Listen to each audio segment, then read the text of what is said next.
বুদ্ধিমন্ত খান মহাপ্রভুর একজন পার্শ্বদ ছিলেন, কিন্তু এই বুদ্ধিমন্ত খান অনেক ছিলেন। চৈতন্যের হাজার হাজার পার্শ্বদগণের মধ্যে 11 জন ছিলেন ধনী, আর সব সাধারণ ভক্ত। সাধারণ মানে জাগতিক বিচারে সাধারণ। তারা এক একজন দিকপাল ছিলেন, কিন্তু ধনী ছিলেন না। যেখানে ধন অধিক, যেখানে বিষয় সম্পত্তি অধিক, সেখানে ভক্তিটা মুখরিত হয় না। সেখানে হৃদয়টা ভোগলিপ্ত হয়ে ক্রমে সেই হৃদয়টা কঠিন হয়। আজকে যারা চৈতন্য দেবের ভক্ত, আজকে যারা দোল উৎসবের জন্য এলেন, নাচলেন, গাইলেন, প্রসাদ সেবা করলেন, তাদের অধিকাংশই সাধারণ পরিবার। যারা দরিদ্র, যারা দিনহীন, তাদের হৃদয়টা বেশি আর্দ্র থাকে। এই আর্দ্রতা, হৃদয়ের কোমলতা, হৃদয়ের সহজ সরল ভাব, এটা ভগবানের ভক্তি করতে বিশেষ কাজে দেয়।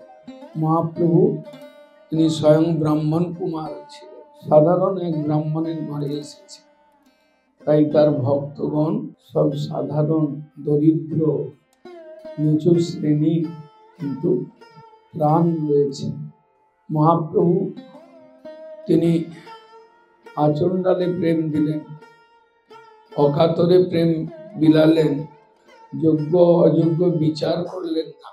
মহাজনগণ বর্ণন করছেন মহাপ্রভুর ভক্তগণের বৈরাগ্য প্রধান। যেখানে বিরাগ, যেখানে ধন দৌলতের অভাব, যেখানে বিষয় সম্পত্তির অভাব, সেখানে ভক্তির উন্মেষ, সেখানে ভক্তির প্রকাশ খুব শীঘ্র হয়।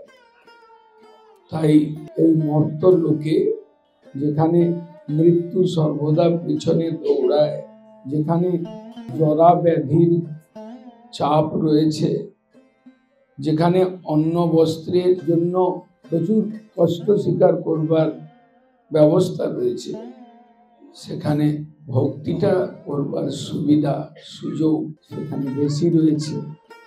এবং সেই আর্দ্র হৃদয় যুক্ত মানব, তারাই প্রকৃত ভক্তি করতে পারে। তাই মহাপ্রভুর সাধারণ ভক্ত, সাধারণ শ্রেণীর ভক্ত অধিক, এবং মহাপ্রভু তাদেরকে নাচিয়ে গাইয়ে পরশমণি করেছেন।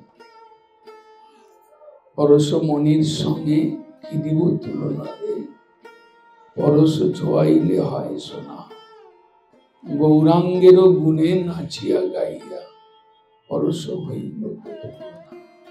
গৌরাঙ্গের গুণ, চৈতন্যের ধর্ম, চৈতন্যের স্বভাব, কেবল কৃষ্ণ নাম নিয়ে নাচো, গাও, কাঁদো, তোমার চিত্ত শুদ্ধ হবে, তোমার পাপ প্রবৃত্তি যাবে, তোমার অবিদ্যা নাশ হবে, তুমি গোলকের পথের যাত্রী হতে পারবে। বাঞ্ছা